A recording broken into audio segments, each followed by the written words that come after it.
Hello friends, कैसे हैं आप लोग। दोस्तों, आज मैं आपके साथ माननीय बॉम्बे हाई कोर्ट के एक बहुत ही लेटेस्ट और महत्वपूर्ण जजमेंट के बारे में बात करने जा रहा हूं, जहां पत्नी अपने पति और ससुराल वालों को 498 ए आईपीसी के झूठे केस में फंसाना चाहती थी, उन्हें सजा दिलाना चाहती थी। पर माननीय हाई कोर्ट ने पत्नी के सारे सपनों पर पानी फेर दिया और 498 ए की एफआईआर को क्वैश कर दिया, खारिज कर दिया। दोस्तों, इस केस में पत्नी का एक आरोप यह भी था कि उसे घर का काम करना पड़ता था, यानी पति और ससुराल वाले उसे घर का काम करने के लिए कहते थे, जिसे वो एक तरह से क्रूरता के रूप में दर्शाना चाहती थी। लेकिन बॉम्बे हाई कोर्ट ने यह स्पष्ट कर दिया कि यदि पत्नी घर का काम करती है या ससुराल वाले घर का काम करने के लिए कहते हैं तो वो किसी तरह के अपराध में नहीं आएगा। दोस्तों, बहुत ही महत्वपूर्ण केस है जिसमें पति को बहुत बड़ी राहत मिली, यानी 498 ए के केस को क्वैश कर दिया गया। तो दोस्तों, बने रहिए अंत तक, देखते हैं केस के फैक्ट क्या थे और किस तरह पति ने 498 ए की एफआईआर को क्वैश करवाया। तो चलिए वीडियो को शुरू करते हैं। दोस्तों, पति पत्नी के संबंध में एक दूसरे को समझकर एडजस्टमेंट करना बहुत ज़रूरी है। एक वैवाहिक जीवन को सफल बनाना केवल पति का काम नहीं है या केवल पत्नी का काम नहीं है, यह दोनों को मिलकर चलाना पड़ता है, मिलकर घर का काम करना पड़ता है।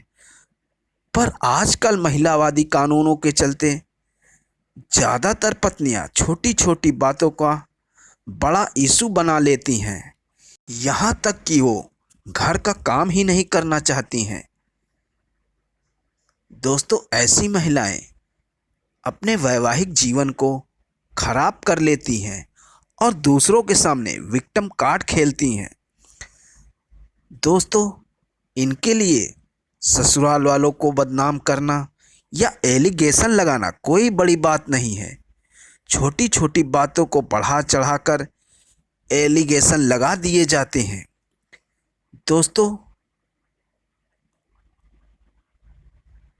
अगर पत्नी को घर का काम करना पड़ता है तो वह यह आरोप लगाती हैं कि उसके साथ नौकरों जैसा व्यवहार किया जाता है। साथ में दहेज के आरोप और मारपीट के आरोप तो बोनस में लग ही जाते हैं। आज के केस में भी कुछ ऐसा ही हुआ। दोस्तों, इस केस में एक पति पत्नी की शादी साल 2019 में होती है। शादी के 7-8 महीना बाद ही पत्नी अपने पति, सास और शादीशुदा ननद के ऊपर 498 ए की एफआईआर दर्ज करवा देती है। पत्नी यह आरोप लगाती है कि शादी के 1 महीने तक तो सब ठीक था, लेकिन बाद में उसे घर का सारा काम करना पड़ता था। ससुराल वाले उसके साथ नौकरों जैसा व्यवहार करते थे और इतना ही नहीं, पत्नी ने यह भी आरोप लगाया कि ससुराल वाले कार खरीदने के लिए 4 लाख रुपए मांग रहे हैं और जब मैंने मना किया तो मुझे शारीरिक और मानसिक रूप से प्रताड़ित किया जाने लगा। इस तरह के आरोप लगाते हुए पत्नी तीनों के खिलाफ एफआईआर दर्ज करा देती है। दोस्तों, एफआईआर दर्ज होने के बाद तीनों लोग यानी कि पति, सास और ननद के द्वारा एफआईआर को क्वैश कराने के लिए सीआरपीसी 482 के अंतर्गत माननीय बॉम्बे हाई कोर्ट के समक्ष अपील दाखिल की जाती है।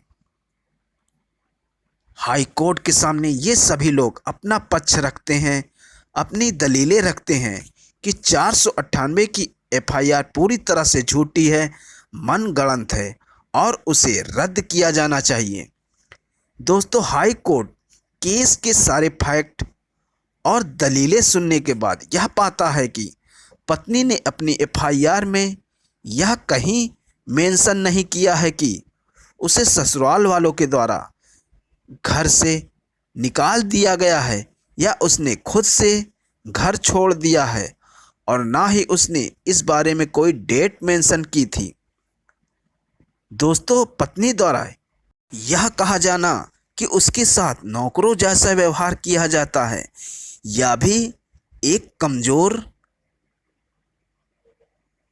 आरोप है, क्योंकि पत्नी ने कहीं भी डिटेल इस बारे में नहीं दी थी। दोस्तों, ऐसे में हाई कोर्ट का साफ शब्दों में कहना था कि एक पत्नी को घर का काम करने के लिए कहा जा सकता है, घर का काम करने से वो नौकर नहीं बन जाती। पत्नी ने अपनी एफआईआर में यह तो ज़रूर लिखा था कि पति और ससुराल वाले उसे शारीरिक और मानसिक रूप से प्रताड़ित करते हैं, लेकिन पत्नी ने इस बारे में किसी घटना का जिक्र नहीं किया था एफआईआर में। इसलिए इस बात पर भी हाई कोर्ट ने विश्वास नहीं किया। सास और ननद पर भी बहुत ही जनरल एलिगेशन लगाए गए थे। दोस्तों, हाई कोर्ट ने यह भी महसूस किया पत्नी ने जो घटना बताई थी उस घटना के 2-3 महीने बाद एफआईआर दर्ज करवाई, और उसने देरी का कारण भी कहीं नहीं बताया।